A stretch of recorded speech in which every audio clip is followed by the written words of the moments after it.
Olá pessoal, então vamos dar sequência à nossa disciplina de Química Geral com o módulo de Estrutura Atômica, que é o módulo número 1. Na última aula, nós trabalhamos com o surgimento então, de um novo modelo atômico, que era o modelo atômico que levava em consideração o átomo, né, e o elétron como funções de onda, né, que seria a equação de Schrödinger, que conseguiu dar uma explicação mais plausível para a dualidade onda-partícula, justamente por causa dessa caracterização da função de onda. Mas o que seria essa função de onda? Então, ela teria mais ou menos essa característica, né, para o átomo de hidrogênio. Então, a equação de onda, né, para essa função de onda para a energia estaria dividida entre um componente que seria a energia potencial, que nada mais é do que a atração eletrostática núcleo-elétron, e a energia cinética. A energia cinética teria o componente X, Y e Z. Por quê? Até então se trabalhava com aquela ideia, né, do átomo ser num formato de planetário, que teria apenas duas dimensões, e agora a gente está trabalhando em três dimensões, porque ele é uma onda que se propaga, né? Então, na verdade, agora teria esses três componentes. Bom, a resolução dessa equação, para nós, na disciplina de Química Geral, não é importante, mas os autovalores que nós encontramos para a energia, para a função de onda de energia, dessa equação de Schrödinger tem esse formato. Ainda podemos observar a presença do número quântico principal, né, que nosso primeiro número quântico ele surge lá no modelo de Bohr, quando ele quantifica os níveis de energia, e aqui nós temos um conjunto de constantes. Ao substituirmos, nada mais é do que o nosso EH, que já surgiu no modelo de Bohr. Então, qual é a diferença dos dois modelos? A principal diferença é que o modelo de Bohr, Bohr introduz à força essa quantificação de energia. E quando a gente utiliza a equação de onda de Schrödinger, essa quantificação surge naturalmente. Bom, no caso do átomo de hidrogênio, esse EH vai ter um valor de 13,6. Então, o que a gente pode observar?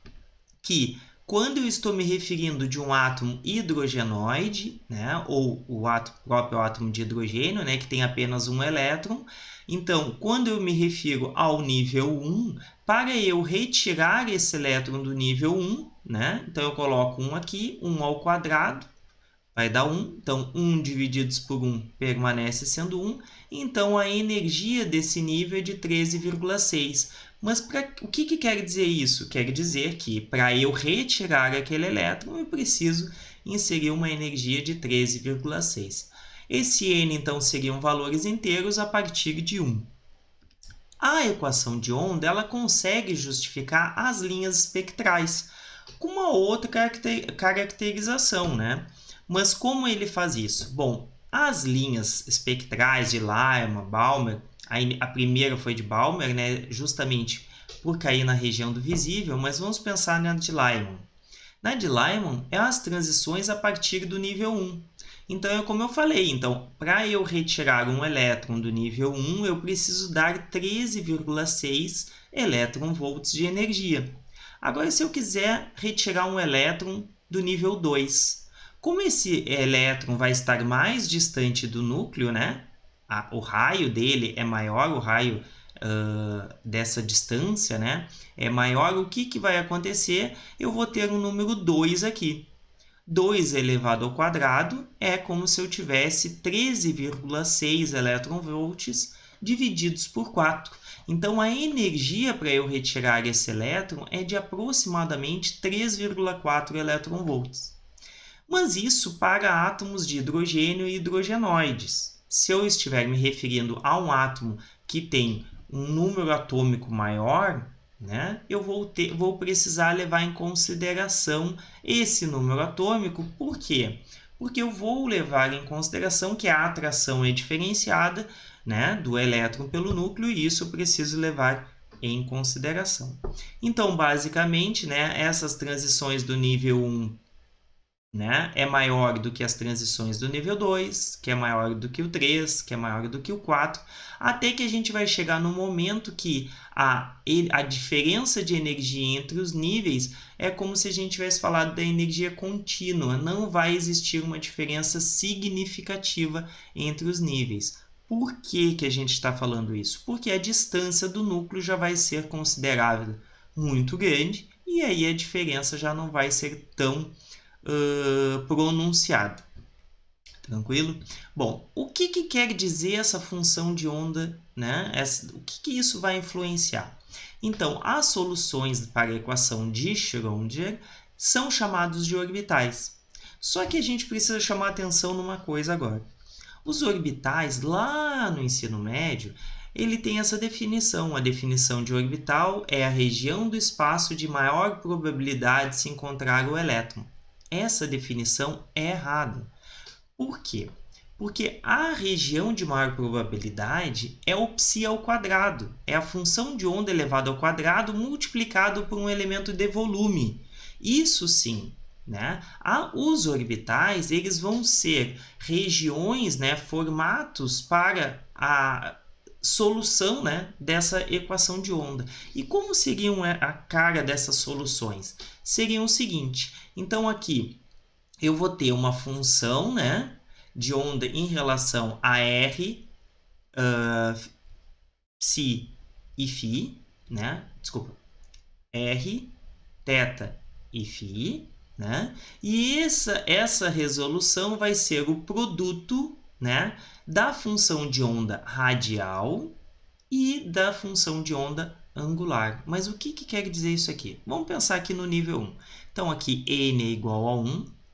O número quântico secundário, né, ele vai ser n menos 1. 1 menos 1 é 0. Então, para o nível 1, eu só vou ter o L, 0. N1, L0.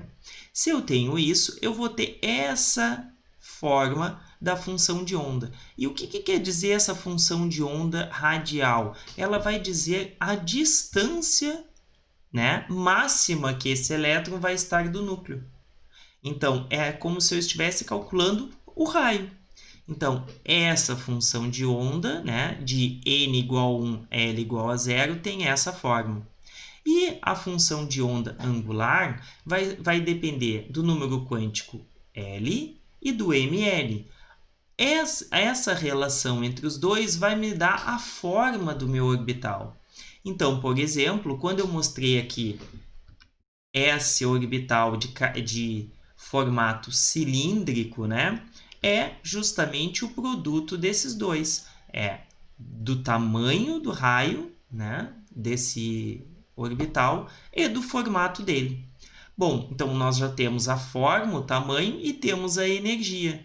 Essa daqui, para o átomo de hidrogênio, né, o nível 1s, que nós temos 13,6 eletronvolts de energia para retirar. E se nós estiver falando do nível 2? Bom, o nível 2, eu vou ter aqui n igual a 2. O L, eu posso ter n menos 1, né? Que vai ser 1, então eu posso ter 0 e 1. Então, para o nível 2, eu posso ter 0 e 1. A função radial para o L igual a 0 é esse daqui. Então, a distância vai ser maior pela resolução disso do que no caso desse aqui. A mesma coisa para n igual a 2, né? Eu posso ter L igual a 0 e 1. Então, L igual a 0 e 1. E aí eu vou ter este formato aqui para eles. Então, eu posso ter o formato cilíndrico e mais um que a gente vai ver mais adiante. E assim por diante. E a energia a gente já sabe que vai ser 1/4 justamente porque o nível 2, né, elevado ao quadrado vai dar 4, então eu divido os 13,6 eletronvolts por 4. Isso para um átomo de hidrogênio ou hidrogenoide, tranquilo? Mas para nós, essas funções não são tão importantes. A gente não vai precisar resolver isso aqui ou memorizar isso aqui. A gente vai precisar destes números aqui, o N, o L e o ML. Esses três números quânticos, número quântico principal, secundário e o número quântico angular, né, que vai dar a característica angular, eles são considerados os números quânticos espaciais, que vão dar forma e tamanho do meu orbital. E isso que a gente precisa saber.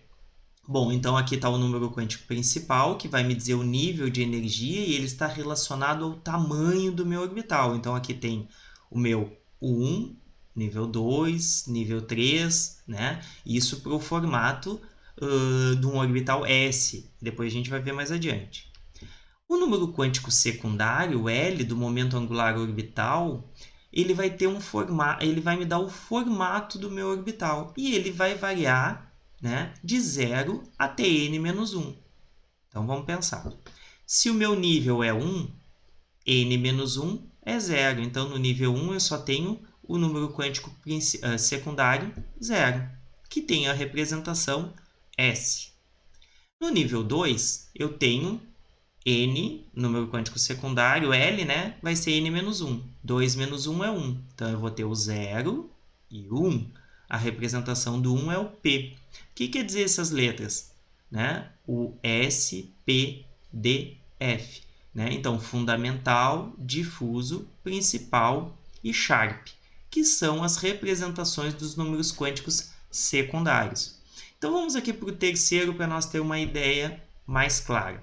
Então, n igual a 3, o L vai ser n-1. Então, n-1 é 2. Então, eu vou ter o 0, o 1 e o 2.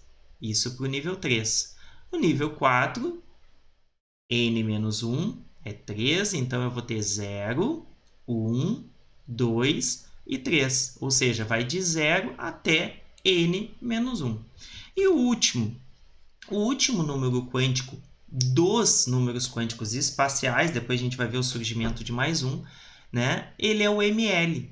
E ele vai me dar a orientação. Então, tamanho, formato e orientação. Orientação por quê? Porque eu tenho agora um átomo tridimensional. Então, eu posso ter tanto no eixo X, Y, Z ou até entre eles, como a gente vai ver.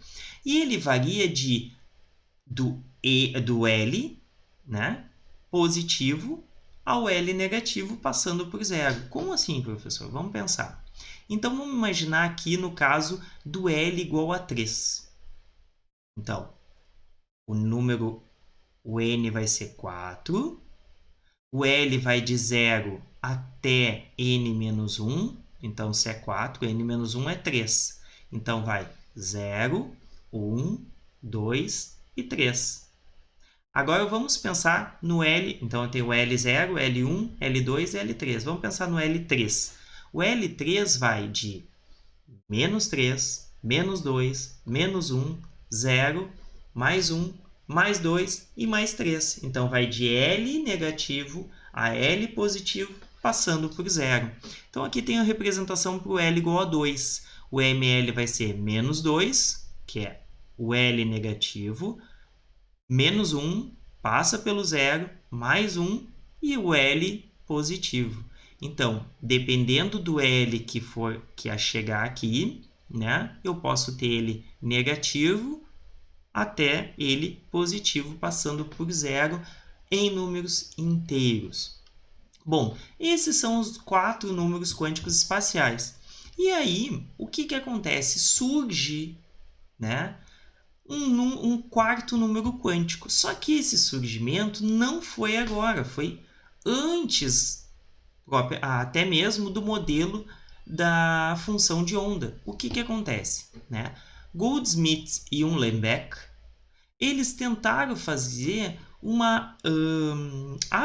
melhoramento no modelo, né, de Sommerfeld, para tentar explicar justamente átomos que não eram de hidrogênio ou hidrogenoides. Então, em 1925, eles ainda pensando que o átomo era um planetário, que o núcleo era o Sol, o centro, e que os elétrons eram os planetas, né? Eles imaginaram que, além do movimento de translação que esses átomos teriam, eles seriam um movimento de rotação, né? Esse é o principal formato que a gente vê lá no ensino médio, que ele tem a ver com a rotação do elétron, mas isso leva em consideração o elétron como uma partícula, e a gente sabe que ele não é mais, agora ele é uma função de onda. Ele tem características de onda. Então, essa explicação não surge, não explica realmente o que é o número quântico spin. O que acontece mais adiante, né? Dirac consegue dar uma explicação melhorada. Só que ele não consegue comprovar. A comprovação veio muito antes 6 anos aproximadamente antes, né, por Gerlach e Stern. O que acontece? O experimento deles com átomos de prata, depois a gente vai ver aqui como é que foi a representação desse experimento, né? Dirac diz o seguinte, que o átomo, né, é composto por elétrons, prótons e nêutrons, e todos eles têm um momento angular spin. Ou seja, que os elétrons, prótons e nêutrons têm um momento angular spin, e que esses valores seriam de meio, né? No caso dos nêutrons, tá errado, nêutrons aqui tem um R a mais, prótons e elétrons, né? E no caso dos fótons seria inteiro, né? Esses que têm o meio seriam chamados de férmions, né? E no caso dos fótons, né, que é 1, eles seriam chamados de bósons. O que isso quer dizer? O que isso influencia? Bom, quer dizer que alguns elementos que têm essas características, eles vão ter uma influência do campo magnético. E isso seria justamente pelo momento magnético spin do elétron. Então, vamos olhar aqui, né, nessa representação aqui, que aqui eu tenho, então, os átomos de prata, que foi o experimento, né, realizado por Gerlach e Stern. E o que aconteceu? Quando eles são submetidos a um campo magnético homogêneo, alguns átomos se depositavam na parte superior e outros na parte inferior. Um a favor do campo e outro contra o campo. E isso eles não conseguiram explicar. Quem consegue a explicação melhor foi Dirac apenas 6 anos depois. E ele chamou isso de momento angular spin, ou, né, característica magnética dos elétrons. Então, quando eu tinha aqui a minha fonte de átomos de prata no estado gasoso, eu submetia eles a um campo magnético e eles se depositavam acima e abaixo. Então, aqueles que se depositavam acima tinham valores de mais meio, né, ou alfa. Aqueles que se depositavam para baixo, menos meio ou beta, né? Isso daqui é os sinais, né, são utilizados como um acordo, né? Não tem valor significativo. Agora, mais meio e menos meio, sim. Porque o que acontece?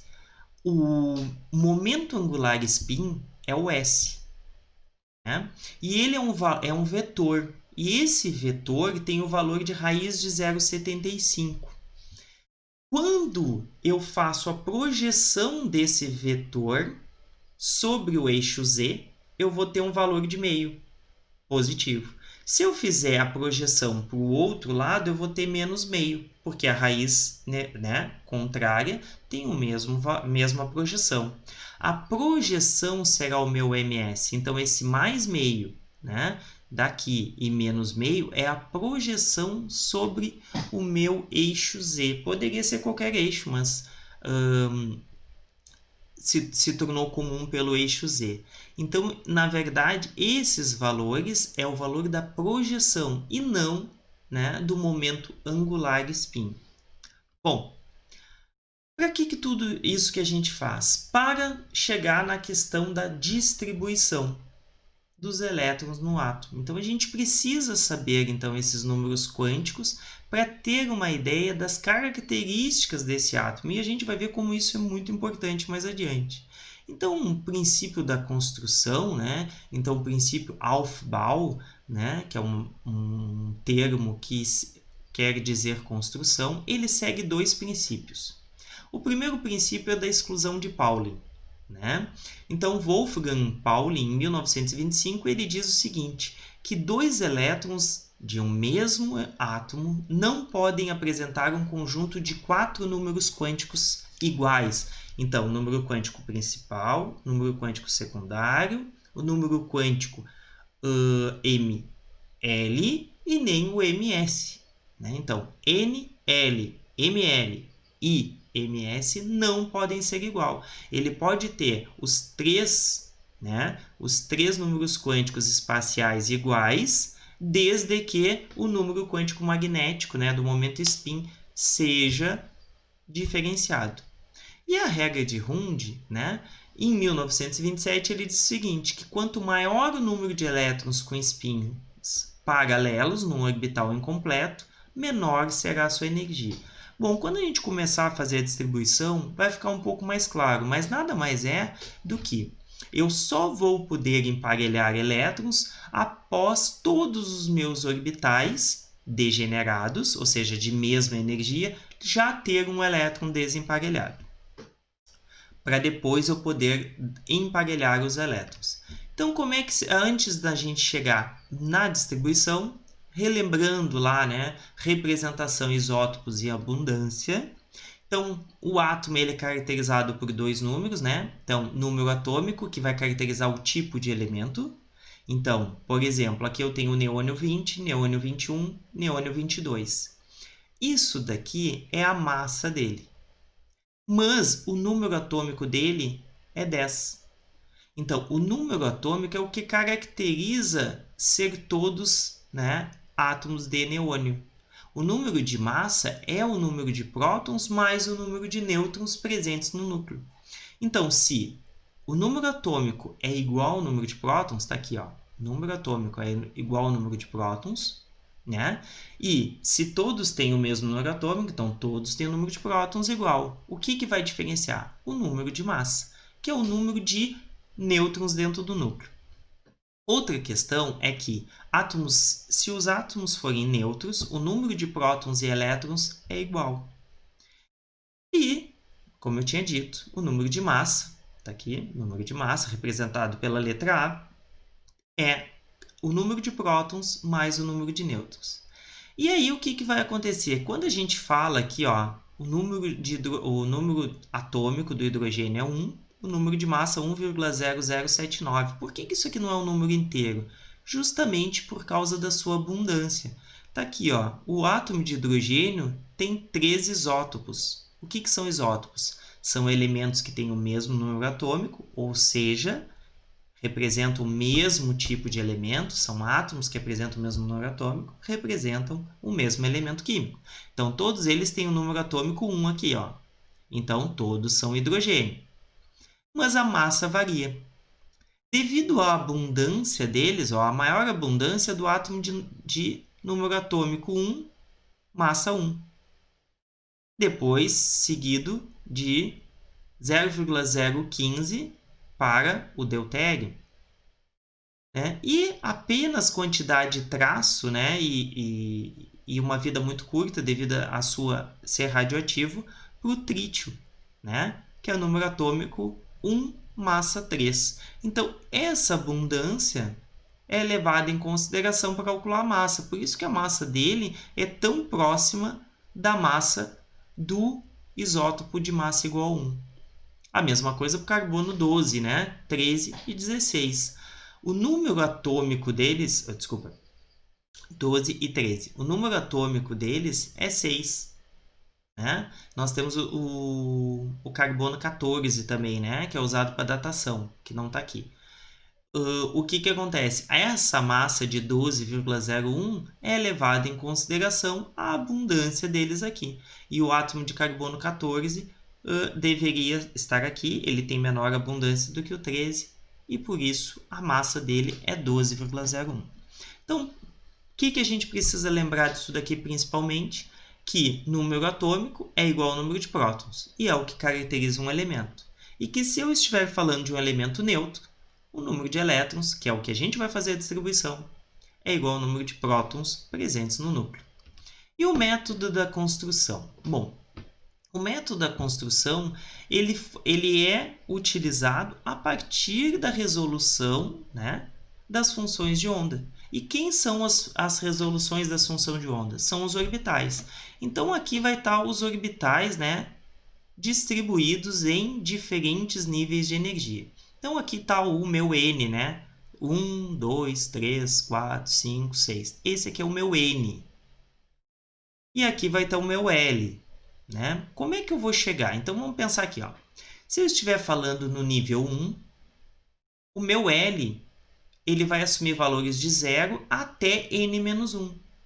n-1, se o meu n é 1, menos 1 é 0. Então, no nível 1, eu só tenho L igual a 0. Então, está aqui, ó. No nível 1, eu só tenho o L igual a 0. Então, eu só vou ter essa caixinha, que é o que representa o orbital. Depois a gente vai ver mais adiante como é que a gente vai utilizar. E o meu ml? O meu ml vai de menos L até mais L, passando por 0.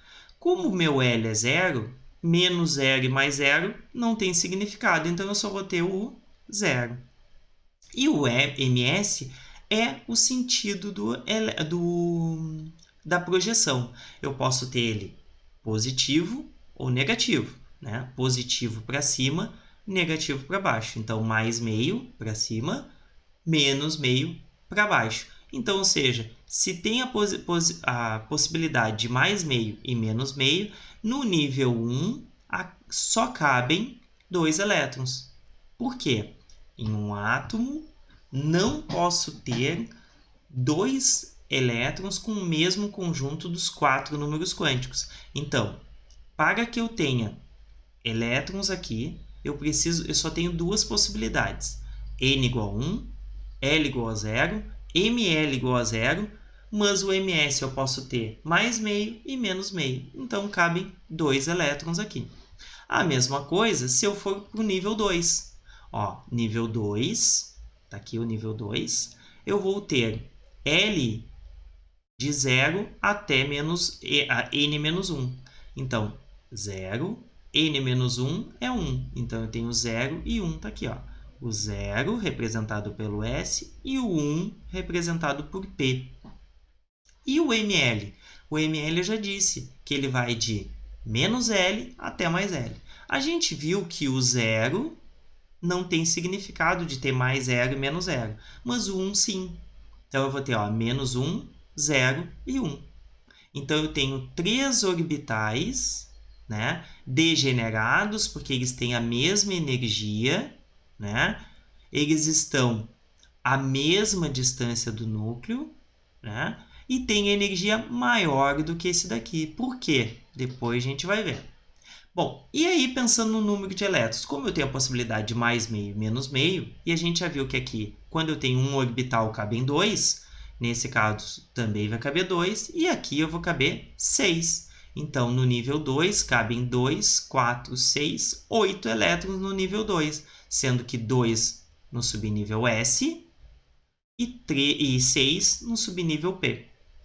E no próximo, quando eu tenho o nível 3, eu tenho a possibilidade de L menos 1, então 3 menos 1 é 2, então eu tenho 0, 1 e 2. Então, vai de 0 até n menos 1, está aqui, 2. O 0 a gente já viu que só tem a possibilidade de um orbital, porque vai de mais até menos, então não tem significado.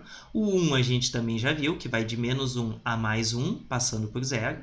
E o 2? O 2 eu sei que vai de menos 2 até mais 2, passando por 0. Então, eu tenho 5 orbitais degenerados de mesma energia, que tem maior energia que esse, que tem maior energia que esse. E o número de elétrons, se eu parar para pensar, se esse cabe 2, aqui cabem 6, que a gente já viu, né? 2 em cada um. E aqui vai caber 10. Então, 10 mais 6 mais 2, no nível 3 vai caber 18 elétrons. Agora, como é que a gente vai entender essa diferença de energia pensando em função de onda? Pensando na função de onda, o que vai acontecer? Vocês lembram quando a gente estava falando do psi? O psi é a função de onda, que tem aquele formato, né? Então, tem a projeção positiva e negativa e assim por diante, né? E o π ao quadrado é quando eu pego o lado negativo e crio uma função positiva, passando por um momento que é o zero. É isso aqui, ó. Tá aqui, ó. Aqui, ele teria que ir para baixo. O que que acontece? Eu pego o π ao quadrado e tá aqui, ó. Então, aqui eu vou imaginar mais próximo do núcleo e aqui mais longe do núcleo. E aí, o que que vai acontecer? Se eu comparar o 1s, 2s e 3s, por que que eles estão em diferentes níveis de energia? Porque o 1s está mais próximo do núcleo do que o 2s. Ó, tá aqui, ó. 1s mais próximo do que o 2s, que por sua vez está mais próximo do que o 3s. Então, logicamente, esse aqui está mais estável. Se ele está mais estável, em menor energia. Uma das coisas que é importante ver é que existe, como a gente está calculando o π ao quadrado, ó, existe uma densidade de probabilidade aqui, ó, do 3s e outra aqui também do 3s, só que, claro, menor do que 1s. Essa aqui menor do que 2s. Então, a maior densidade de probabilidade se encontra aqui, né? Aqui a maior probabilidade de densidade do nível 2 aqui. Então, por isso que eles têm essa diferença de energia aqui. Agora, vamos para o nível 4. No nível 4, eu vou ter L até de 0 até n-1. n-1 é 3, então 0, 1, 2 e 3. Então, vai de 0 até 3. E o ml eu vou ter para todos eles, isso que tem que ficar claro, para todos eles eu vou ter de mais L até menos L, passando por 1. Então, vamos lá. 0 a gente já sabe que não vai ter, porque mais 0 e menos 0 não tem significado. O 1 vai ter, tá aqui, ó, menos 1 até mais 1. O 2, de menos 2 até mais 2. E o 3, de menos 3 até mais 3. E aqui está os 4 subníveis, né, para o nível 4. Aqui cabe 2, 6, 10 e 14 elétrons, né? Ó, porque 2, 4, 6, 8, 10, 12, 14 elétrons. E aí a gente fecha daqui para diante o restante dos níveis e subníveis de energia. O que que eu quero chamar a atenção aqui? Que o próximo, né, que a gente deveria achar aqui é o 5s. Mas antes disso, a gente teria que ver o seguinte. Se eu comparar, olha só, eu não disse que o 3 é um nível de energia menor do que o 4, mas olha só, aqui o 3D está um nível de energia maior do que o 4s. Ó, o início do orbital está abaixo dessa linha que eu uso para delimitar, ó, que é o nível 4. Então, a energia do 4s é menor do que esse aqui. Então, para a distribuição, eu tenho que preencher este para depois seguir preenchendo esses aqui. E assim sucessivamente. Sempre em ordem crescente de energia, né? Então, aqui eu não vou me ligar tanto no nível de energia, mas sim nos patamares de energia. E por que que existe essa diferença? Pelo seguinte, ó. Aqui eu tenho o 3s, 3p e 3d. Né? Que são esse aqui, ó, 3s, 3p e 3d. Qual é a diferença de energia deles? A principal diferença é o seguinte, ó, o 3p, o pico de maior densidade de energia está até mais próximo do núcleo do que o 3s, mas o 3s tem menor energia que o 3p. Ó, tá aqui, ó, 3s e o 3p tem menor energia. Mas por quê? Isso daqui se deve que o 3s tem o maior poder de penetração. Tá aqui, ó. Ó, tem mais 2, né, regiões de densidade de energia mais próximos do núcleo do que o 3p, que só tem mais 1. Então, esse aqui tem um pequenininho, um médio e um grande. E esse aqui só tem um pequenininho. Então, ou seja, a densidade de probabilidade do 3s é maior do que o 3p. Que, por sua vez, se eu comparar, ó, o 3d aparenta estar mais próximo do que o 3p. Mas o 3p tem aqui, ó, uma outra densidade que o 3d não tem. Isso é chamado de efeito de penetração, que nada mais é do que utilizando as equações de onda para resolver. para nós, cabe levar em consideração que existe efeito de penetração e isso é o que justifica, por exemplo, o 4S ter uma menor energia do que o 3D. Tranquilo? Bom, aqui está então todo o diagrama. Existe mais para cá? Bom, até os elementos que nós conhecemos hoje vão até o nível 7, S e P. Pode ter mais? Bom, até hoje a gente não conhece, mas pode ir adiante. Bom, e se eu quiser, eu posso distribuir por esse método? Sim, é um método aceitável e muito bom, mas existe um método chamado método mnemônico que foi, de forma errônea, dito que é de Linus Pauling, mas na verdade nunca nos trabalhos de Pauling foi dito que ele disse que existe esse método ou ele criou esse método. Na verdade, foi esse oriental aqui, que desenvolveu esse método mnemônico.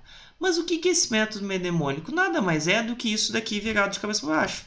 Ó, se eu virar, tá aqui, ó. O mesmo formato dele está aqui. Então, é ele formado de cabeça para baixo. E isso aqui que a gente vai distribuir os nossos elétrons. Então, eu vou iniciar por aqui. Por exemplo, hidrogênio. Hidrogênio, tanto por aqui ou por ali, eu vou usar a mesma forma. Hidrogênio tem um elétron, porque o número atômico dele é 1. Se ele é um átomo neutro, se eu estou me referindo a um átomo neutro de hidrogênio, ele tem um elétron. Então, eu vou botar aqui. Então, o número quântico principal é 1. Número quântico secundário, que é o L, é 0. O número quântico magnético é 0. E o número quântico spin é mais 1. Por quê? Porque é um elétron, eu botei ele para cima. Agora o L. O hélio, por sua vez, vai ter 2. Então, vai ter 1 para cima e 1 para baixo. Então, eu vou considerar apenas os conjunto dos 4, número quântico, para o elétron mais energético. O que é o mais energético? O último a ser distribuído. Então, eu distribuí o primeiro para cima e o próximo para baixo. Então, vai ser N igual a 1, L igual a 0, ML igual a 0, porque é esse númerozinho aqui. E o MS, que é o spin, o primeiro foi mais meio, o segundo menos meio. Então, eles vão ter, tanto o primeiro quanto o segundo, vão ter os 3 conjuntos de números quânticos espaciais iguais, mas o número quântico spin vai ser diferente, porque um é mais meio e o outro menos meio. Por aqui vai ser a mesma coisa. Ó. O hidrogênio vai ficar com 1s1. Então, 1 é o número quântico principal. O S é o subnível, que é o número quântico secundário L0. O 1 vai ser que só tem um elétron, como eu sei que o S só tem um orbital. E se ele só tem um elétron, ficou para cima, mais meio. Então, tanto por esse método quanto por esse método, a gente vai chegar na mesma coisa. Tranquilo? Bom, professor, mas é difícil porque eu não consigo gravar isso daqui, isso daqui. Existe um método, para memorização disso, justamente para eu saber a diferença entre as energias dos níveis, Então, como é que é a diferença dos níveis de energia, dos orbitais? Segue a regra de Madelung. O que é a regra de Madelung? Então, a energia desse subnível vai ser o somatório de N mais L. Como assim? Bom, aqui o N é 1 e o L é S, então é 0. Então, 1 mais 0 é 1. Então, ele está aqui. E o 2? O 2, o nível... O N é 2 e o S é 0. 2 mais 0 é 2. Então, ele fica na frente porque 1 é menor do que 2. E eu vou colocando em ordem crescente. Quer ver? Ó? Então, 1 mais 0. Então, vamos pegar aqui uma caneta, que eu vou tentar escrever aqui para vocês. Então, aqui, ó, 1 mais 0 é 1. Então, tá aqui, ó, 1. 2 mais o S é 0, então é 2. Então, tá aqui. O 2 mais P é 1. Então, 2 mais 1, 3. Então, tá aqui. O 3 mais 0 é 3, ó, deu um empate. Aí, o que vai desempatar os dois? O N. Como esse N é menor do que esse, fica na frente. Então, sempre em ordem crescente, e quando empatar, eu utilizo o termo de desempate, o N. O N menor fica na frente. Então, aqui o 3. 3 mais P. O P é 1. mais 3, 4. Está aqui. 4 mais S. O S é 0, mais 4, 4. Por que ficou depois do 3? Porque o 3, o N é menor, então fica na frente. O 3D, o D, ó, o D é 2, mais 3, 5, ó. Por que eu sei que o 4S vem antes do 3D? Porque, pela regra de Madelung, o 3D soma 5 e o 4S soma 4. E o 4P? Ó, o P é 1, mais 5... desculpa. O 1 do P mais 4, 5. Está aqui. E por que vem na frente? Porque o 3 é menor do que o 4, tem menor energia e vem na frente.